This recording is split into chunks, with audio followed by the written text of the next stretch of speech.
invité. Donc merci l'honneur que vous faites de porter de l'intérêt au club des Brûleurs de Loups et au sport en général et peut-être même plus particulièrement au hockey. Je tenais à excuser également Jean-François Dufour, qui est notre général manager et qui est en contact régulier avec le groupe des athlètes. Et effectivement, nous avons un cas de Covid confirmé depuis mercredi dans notre effectif et nous avons souhaité mettre en retrait l'ensemble de l'équipe dont fait partie Jean-François. Et donc c'est pour ça qu'il n'est pas là aujourd'hui. Alors il est dans son bureau confiné à travailler sur nos problématiques d'organisation, mais il n'est pas en contact, sportif ni en contact public, et ce jusqu'aux réponses que nous aurons sur les tests qui ont été organisés et que les joueurs sont en train de passer, ainsi que nos athlètes. Voilà, donc c'est pour ça qu'il n'est pas là aujourd'hui. Il était prévu à cette conférence de presse, mais nous avons dû le mettre un peu en retrait. Voilà. Aujourd'hui, j'ai souhaité vous inviter pour des sujets qui occupent l'actualité, et plus particulièrement la difficulté que nous avions à organiser des rencontres dans notre patinoire et des rencontres auxquelles le public doit assister. Et j'en suis ému hier de façon assez vive, puisque la préfecture a pris une position radicale en nous interdisant tout bonnement d'accueillir du public dans notre patinoire. Donc vous l'avez compris, il y a deux enjeux très importants pour nous. On a le premier qui est de ne pas pouvoir présenter notre spectacle à notre public dans des conditions normales, c'est-à-dire que nous avions compris à première lecture du décret que nous pouvions accueillir 1000 personnes dans notre patinoire, ce qui nous paraissait être un moindre mal. Et il y avait bien entendu la conséquence économique, puisque nous avions commencé à commercialiser nos places. Et pour nous, notre combat ne se passait pas autour de ces 1000 personnes, puisque pour nous, ça nous paraissait être acquis. Notre combat était plutôt au niveau des éléments réceptifs pour nos VIP. Et la surprise ou l'information a été douloureuse lorsque nous l'avons eue, c'est que tout bonnement, le préfet, en tout cas la préfecture, les autorités préfectorales ont souhaité prendre une décision qui était beaucoup plus radicale, nous entendons purement et simplement d'accueillir le moindre public dans notre patinoire. La lecture stricte a été faite à charge, puisqu'on nous dit que vous êtes une catégorie X et à ce titre-là, vous n'avez pas joué. Lorsque je me rapproche de la direction de la patinoire et notamment de la collectivité locale qui gère cette patinoire en la personne de M. Benjamin Niel, lui évoque une autre catégorie lors des soirs de maths qui est la catégorie L et qui, elle, nous permettrait d'accueillir effectivement 1000 personnes dans notre enceinte. Cette lecture à charge du décret nous a fortement contrariés parce qu'elle met en ballottage notre modèle économique complet et nous interdit tout simplement de jouer, puisque nos seuls revenus, et je l'ai exprimé plusieurs fois, sont les revenus issus de ce qui se passe les soirs de match, de notre billetterie. Et sans billetterie, la charge est présente, puisque la location de la patinoire, la location de tout l'environnement, les arbitres et tout ce qui constitue un match de hockey est une charge fixe qu'on doit honorer. Et sans aucune recette, il n'y a plus d'intérêt, ne serait-ce qu'économique, de jouer. Et puis deuxième élément, je l'évoquais également en préambule, c'est ne pas pouvoir jouer devant nos spectateurs, c'est également une insulte qu'on leur adresse directement. Donc on a décidé effectivement de ne pas jouer, et j'étais vraiment fâché, voire agacé par cette décision à charge. Et après, en écoutant la presse, la radio, en arrivant, j'étais également contrarié par le fait qu'on parle beaucoup du spectacle, d'une manière générale. Mme Bachelot s'exprime très largement là-dessus et on sent qu'elle mène un vrai combat. Et j'aurais aimé qu'elle puisse être notre ministre, parce que ce combat-là aurait pu nous préserver, ou en tout cas avoir envie de calmer nos ardeurs. Là aujourd'hui, on a Mme Bachelot qui parle beaucoup. Après, pour tout ce qui est CHR, café, hôtel, restaurant, il y a des combats qui se mènent, on sent qu'on va les préserver alors qu'ils ont un minimum d'activité. Nous, le sport, pour être très clair, depuis le début de la saison, c'est aucun euro encaissé, puisqu'on n'a pas joué un match, on n'a pas présenté aucun spectacle à nos publics ni à nos VIP, et donc c'est une réelle souffrance, et on est dans le brouillard. Et si nous avions une autorité quelconque qui vienne nous préserver, on pourrait s'en référer à cette autorité et se dire nous sommes protégés, il y a quelqu'un qui veille sur nous. Aujourd'hui, on n'a aucun bon samaritain, c'est-à-dire que sans faire de la politique ou sans viser personne, mais aujourd'hui, notre ministre de tutelle n'intervient pas. La fédération essaie de se battre, notre fédération française de hockey se bat pour essayer d'avoir une oreille, mais très sincèrement, je ne suis pas certain qu'elle soit écoutée. Et le sport en général et le sport mineur en général n'est pas écouté. J'étais il y a un instant avec le président de Nice, j'étais hier avec le président de Marseille, j'étais avec le président de Bordeaux il y a quelques jours. Et très sincèrement, nous sommes vraiment les oubliés de cette pandémie.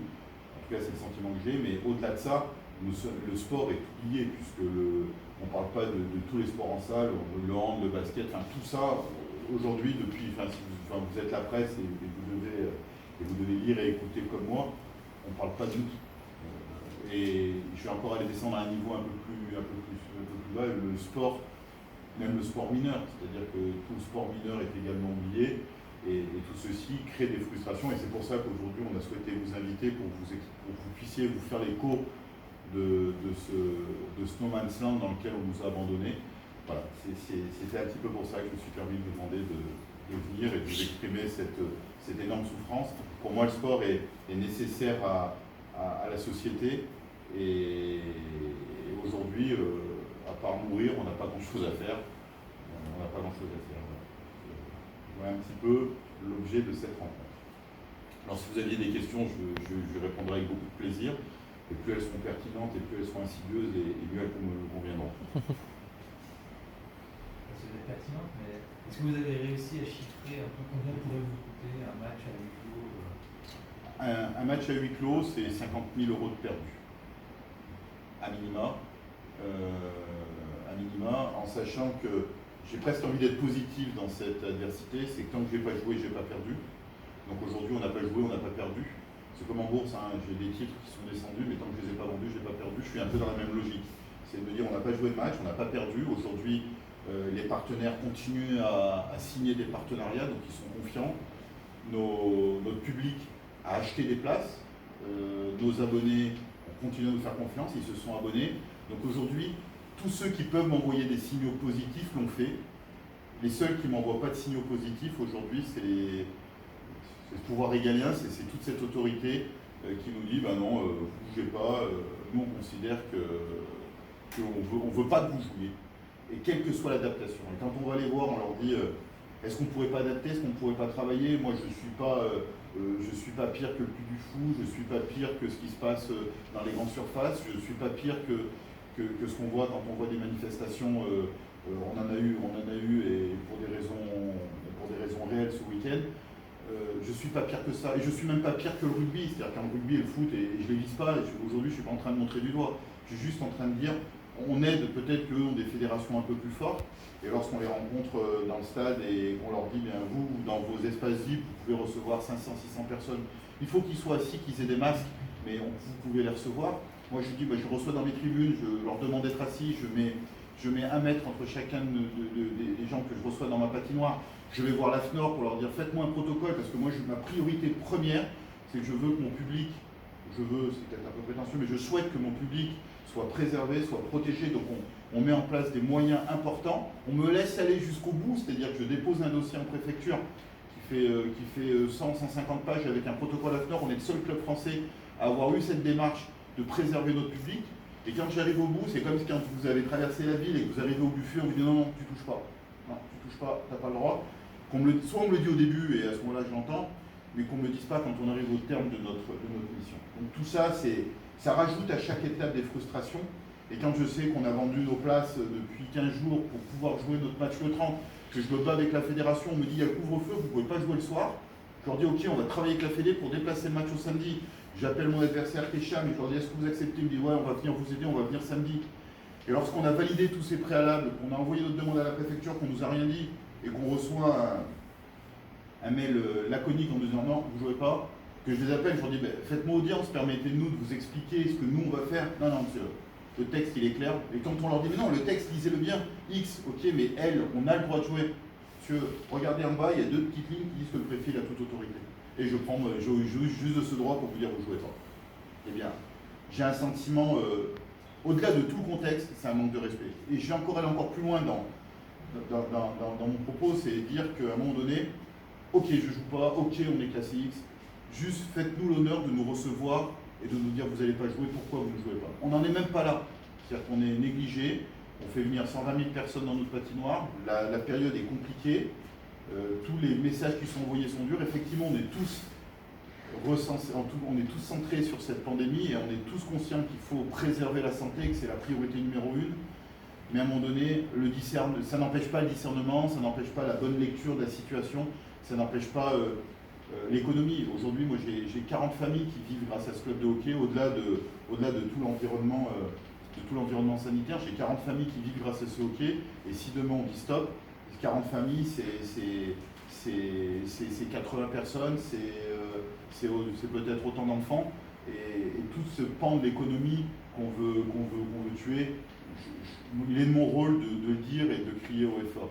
Et il y a ce respect, au-delà de la personne que je peux être, il y a le respect qu'on envoie à toutes ces familles, de dire même votre représentant, on ne veut pas l'écouter, on ne veut pas en entendre parler. Donc voilà, c'était un petit peu ce coup de gueule que je souhaitais porter. Et après, je souhaite également parler pour le sport parce que il y a d'autres sports qui sont menacés dans notre région et en France. Et si personne ne s'en occupe, et a priori notre ministre n'a pas très envie de s'en occuper, je pense qu'on aura le sport élite qui va mourir ou qui mourra le premier. Ensuite, vous aurez le sport amateur. Et après, vous aurez toute la culture et tout le lien social que représente le sport qui va s'effondrer. Et je crains même, malheureusement, c'est pas bien de dire ça, mais peut-être qu'il y aura plus d'effets collatéraux que le Covid, parce que le Covid, dans 2 ans ou dans 1 an et demi, on l'aura oublié. Par contre, ce qu'a créé le sport depuis 20 ans ou 30 ans en France, on ne va pas mettre 2 ans pour s'en sortir, on va mettre peut-être 20 ans, 30 ans, 40 ans pour revenir à un équilibre. La Magnus, si je dois vous parler de ce sport que je connais, elle a mis peut-être 30 ans pour se construire en France, avec beaucoup d'efforts, vous l'avez vu, hein, le club de Grenoble a eu ses belles années, des moins belles années, a eu des crashs économiques, et on revoit ça dans plein de clubs en France.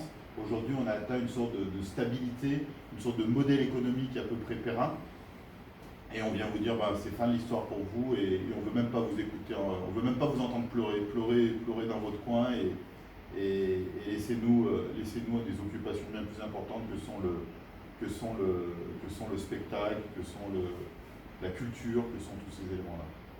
Et j'écoutais Roselyne Bachelot qui parlait hier soir et qui disait, elle disait laissez vivre le spectacle vivant. Bon, aujourd'hui, j'ai envie de vous dire, nous, notre sport, c'est du spectacle vivant. Et j'ai presque envie de dire, je préférais être hébergé dans la catégorie spectacle que d'être hébergé dans la catégorie sport aujourd'hui. Vous parlez de crash économique. C'est pour quand? J'en reviens à ce que je disais au préalable tout à l'heure, c'est tant que je n'ai pas joué, je n'ai pas perdu. Donc j'ai pas envie d'être négatif, j'ai envie de croire encore qu'on va nous dire on met peut-être le championnat en sommeil jusqu'au mois de décembre, janvier, et qu'en janvier on repart, qu'on décale au lieu de jouer terminer notre championnat au mois d'avril, on va le terminer au mois de juin, et qu'on va pouvoir jouer notre saison. Donc, tant que aujourd'hui j'ai pas envie d'être négatif, j'ai envie de dire moi j'y crois, j'ai juste besoin qu'on nous aide pour continuer à y croire. Moi, le bateau, je suis prêt, je ne trouve pas d'image ou de symbolique, mais j'ai envie de continuer à tirer la machine vers le haut, à avancer. Regardez, vous irez voir tout à l'heure dans la patinoire, on travaille fort avec la métro pour aménager un espace vide nouveau qui sera dédié à la commune de Vaujany pour accueillir encore mieux nos villes, notre public. Donc on continue à investir, on travaille sur un projet assez ambitieux de décor nouveau qu'on pourrait mettre dans la patinoire, on travaille sur nos spectacles. Aujourd'hui, je suis dans une dynamique positive et de dire, pour moi, je n'envisage même pas qu'il y ait un crash économique. Je me dis, on va avancer, il faut juste qu'on nous aide un petit peu, et quand on peut nous tendre un peu la main, et j'en reviens à cette décision préfectorale, c'est que, moi, vous me posez la question, vous me dites, le crash est quand? Moi, je vous dis, il n'arrivera jamais. Vous posez la question à la préfecture, ils nous disent, moi, les VDF, je les ai déjà enterrés. Donc c'est juste cette dichotomie dans l'analyse d'une situation qui me contrarie, et si moi j'y crois et personne n'y croit derrière, effectivement le chariot ou le fardeau est plus lourd à porter ou plus lourd à tirer. Voilà, donc aujourd'hui c'est ça. Donc moi je vous dis, il n'y a pas de crash, on va gagner, on va s'en sortir, on va être positif et on va faire, regardez, si tous les gars sont là, si le vestiaire est en place, c'est parce que dès qu'on a fini notre période un petit peu compliquée, parce qu'effectivement on a un cas de Covid, on a mis les gars en quarantaine pendant une semaine, Et dès qu'on a les résultats de tout le monde, les gars ils sont là, ils ont envie de jouer au hockey, ils ont envie de briller. Et je les ai vus avant de partir à Bordeaux et je leur dis les gars, jouez au hockey, continuez à provoquer des émotions, continuez à être performants, continuez à être professionnels, à travailler dur. Et on aura des grands moments encore dans cette patinoire. Et d'ailleurs, très sincèrement, on va chercher Alex, mon maillot est là, on va chercher Alex. Quand on fait venir Alex, quand on lui demande de venir, c'est parce que j'y crois encore. Si j'y crois pas, je dis Alex, viens pas. Donc Alex, il a envie de jouer au hockey, il a envie de retourner à Columbus jouer. Aujourd'hui, quand on fait l'effort de le faire venir, bien que l'effort soit minime par rapport à ce qu'il représente, mais pour nous il est important, c'est pour permettre à notre public et au hockey français de briller. Je suis allé à Bordeaux, je suis allé à Rouen, je suis allé à Megève. Quand vous voyez une trentaine de gamins qui sont là à la sortie de la patinoire parce qu'ils ont envie de faire une photo avec Alex, ces émotions-là, on va les chercher, c'est parce qu'on a encore envie de les faire vivre. Il ne va pas nous faire gagner le championnat, parce que quand on va arriver dans le money time du championnat, il ne sera plus avec nous. Et si on va le chercher, ce n'est pas pour gagner les matchs, parce qu'on a un effectif qui nous permet de gagner les matchs. C'est juste parce qu'on veut permettre à tous ceux qui aiment le hockey de le voir évoluer sur une patinoire et de voir ce maillot avec le blason BDL et écrit Texier et son numéro dans le dos. Enfin voilà, c'est ce qu'on va chercher au moment où on demande à Alex de venir. Et c'est parce qu'on y croit encore. Si on n'y croit pas, Alex, je dis non, Alex. Il n'y a pas lieu que tu sois avec nous puisqu'on va mourir. Donc, c'est juste vous dire que c'est un élan de... Voilà, c'est un peu de jeunesse et cette jeunesse, c'est parce qu'on y croit. Et vous, en étant là, vous nous aidez également à y croire. Peut-être juste un mot sur les cas de Covid. Est-ce que vous craignez que d'autres joueurs soient... Aujourd'hui, on a un cas avéré. On l'a su mercredi. On a mis tout le monde. On l'aura parce qu'après, je vais juste avoir une analyse statistique. Je crois qu'on a... on doit avoir une personne sur 10 où on doit être dans ces ordres-là. Moi, dans le vestiaire, j'ai 25 gars. Statistiquement, je vais en avoir 3 ou 4, je le sais. Après, on aura peut-être, en fonction de la façon dont on l'aura géré, on aura peut-être d'autres cas. Aujourd'hui, j'ai un cas, j'ai 2 cas suspects qui ne sont pas venus à Méribel parce qu'ils avaient de la température. J'ai 2 gars blessés. Voilà, aujourd'hui, mon état des lieux, c'est celui-ci. On a fait tester tout le monde, on aura les résultats dans quelques jours. Si j'ai d'autres personnes écartées, j'ai d'autres personnes écartées. Si je n'ai pas d'autres malades, tout le monde reprendra l'entraînement et on reviendra. On ne passera pas au travers. On aura peut-être... voilà, mais j'ai presque envie de vous dire, si j'ai un cas dans le vestiaire et que je n'ai pas d'autres contaminations massives, c'est qu'on gère bien, nous, déjà en interne dans le vestiaire et vous voyez la proximité des gars, vous voyez la proximité de l'organisation. Si on n'a qu'un gars, quand les gars ils partent en bus, ils sont tous dans le même bus et voilà, la proximité est naturelle dans le hockey, c'est un sport et ça reste un vestiaire. Mais malgré ça, on est très attentif à ce que ça ne dégénère pas et que ce soit sous maîtrise. Et d'ailleurs, je m'en suis ouvert très clairement avec la Fédé, c'est-à-dire que la Fédé organisait un stage équipe de France. Et je m'en suis ouvert en disant, vous faites venir les gars de toute l'Europe et vous les mettez dans un bus, après vous nous les renvoyez, enfin, c'est presque une blague. Et finalement, ils ont annulé ce matin le stage de l'Européen équipe de France. Donc il n'y aura pas de stage équipe de France durant la trêve qui doit arriver début novembre.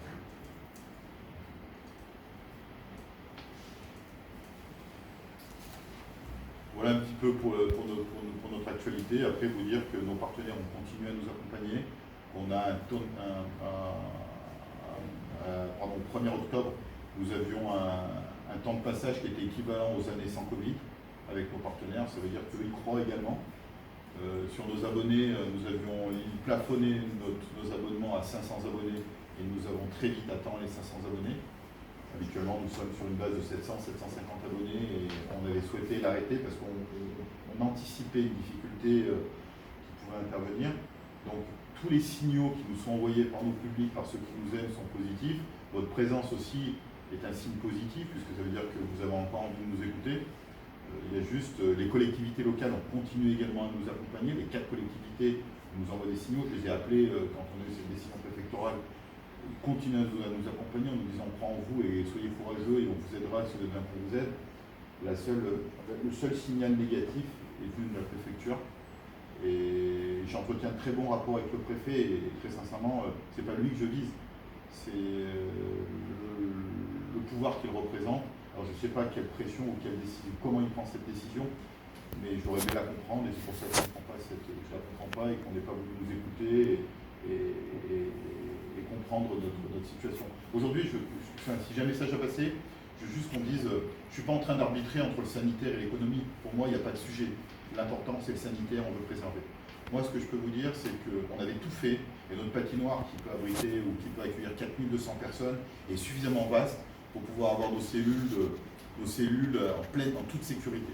Donc je pense que les 1000 personnes dans notre patinoire, c'est bien plus sécure que 1000 personnes dans une enceinte où on peut avoir 1500 personnes, 1500, 1600 personnes. C'est bien plus sécure que peut-être les salons de différentes organisations. C'est bien plus sécure que les salons qui ont été organisés ces temps-ci dans d'autres endroits où j'avais peut-être 1000 où j'avais 800 ou 900 personnes, mais sur 1000 ou 1500 mètres carrés. Aujourd'hui, ma patinoire, vous la connaissez, j'ai 4200 personnes, j'ai 2 niveaux, j'ai un cloisonnement possible avec des entrées indépendantes. On avait prévu d'avoir des cellules de 100 ou 150 personnes avec des entrées, des gens qui ne se croisent pas, des arrivées à des horaires différents, faire sortir les gens à des horaires différents, aucun croisement de population, j'ai 6 entrées. Enfin, on avait la solution vraiment adaptée à accueillir les gens en pleine sécurité. Donc aujourd'hui, je ne suis pas en train d'arbitrer, je suis en train de vous dire, moi la sécurité c'était ça, et c'était notre priorité. On avait plusieurs centaines de litres de gel hydroalcoolique, on avait des masques, on avait tout en place. On avait une personne qui gérait, c'était même du budget, parce que j'avais une personne qui me gérait les WC, c'est-à-dire qu'on ouvrait notre public ne touchait pas les portes, on ouvrait, ne touchait pas les robinets, on appuyait pour eux, enfin, tout était anticipé, on ne pouvait pas faire plus. Et on ne voulait même pas nous écouter, on n'a même pas la solution de vendre notre projet, enfin, c'est une frustration. AFNOR, ça nous a coûté un budget également, le GEL, ça nous a coûté un budget, et qu'on nous laisse aller jusqu'au bout de notre protocole et qu'on nous dise à la fin non, vous ne pouvez pas, c'est d'autant plus frustrant. Et peut-être une question sur votre espoir. Quel est votre espoir aujourd'hui? Quelle est votre espérance? Qu'est-ce que vous souhaitez qu'il se passe? Alors, ce que je vais vous dire, c'est ce à quoi j'ai réfléchi depuis ce matin, parce que vous m'auriez posé la question hier, je vous aurais dit autre chose, et peut-être que demain, je vous dirai autre chose. Bon, aujourd'hui, si je dois donner mon espoir, c'est de dire il faut qu'on continue à travailler dur, les gars. On suspende peut-être jusqu'à mi-décembre le championnat, pour qu'on puisse avoir de nouveau une équité entre les clubs. On reprenne mi-décembre dans des conditions sanitaires à peu près correctes, qu'on nous permette, et ça je m'adresse à la Fédé, de jouer jusqu'à fin mai notre championnat. Moi je gère l'aspect économique avec les joueurs, puisque nos contrats s'arrêtent fin avril, donc c'est jouer fin mai, voire peut-être jusqu'à mi-juin, avec notre collectif, et d'avoir un championnat peut-être qui soit décalé dans le temps. Alex l'avait susurré dès le début, il avait dit suspendons et repartons début janvier. Je lui ai dit non, on va essayer de la passer en force, et il avait raison. On aurait dû peut-être suspendre et faire un début de championnat mi-décembre qui va jusqu'à mi-juin, et garder le même calendrier, mais décalé dans le temps. Je pense qu'aujourd'hui c'est la solution et c'est mon espoir, c'est-à-dire on repart juste après les fêtes de Noël pour un championnat qui va jusqu'à mi-juin. On nous accompagne économiquement pour pouvoir salarier les gars un mois et demi de plus, et on joue notre championnat comme on devrait le jouer. Je pense que les championnats du monde, je m'engage que moi, ce que je vous dis n'aura pas lieu. Donc c'est-à-dire qu'on récupère cette plage temps pour positionner des matchs, on évite les trêves et on arrive à égrener les matchs sur les 6 mois qui vont de mi-décembre jusqu'à mi-juin ou jusqu'à fin mai pour pouvoir jouer notre championnat. Moi j'ai vendu aux gars le fait qu'ils soient amenés à jouer peut-être des fois 2 matchs consécutifs, voire 3 matchs ou 4 matchs dans une semaine. Eux ils sont prêts à faire ça, ils le feront avec beaucoup d'enthousiasme, parce que ce qu'ils veulent c'est continuer à jouer au hockey et que l'économie du hockey français puisse vivre. Je ne pense pas, contrairement peut-être à d'autres ligues, que notre championnat se remettrait d'une année blanche. Donc je souhaite qu'on puisse continuer notre championnat et qu'on puisse jouer. À moins qu'il y ait des aides qui nous soient apportées. On a attendu, moi j'ai présenté mes chiffres et je crois que notre fédération s'est rapprochée de notre ministre de tutelle pour trouver un équivalent sur les pertes billetteries. À ce jour, on n'a pas d'informations. J'ai beaucoup entendu parler des plus de 100 millions qui étaient affectés à l'économie du spectacle. Je n'ai pas entendu d'aide pour l'économie du sport. Très bien, merci.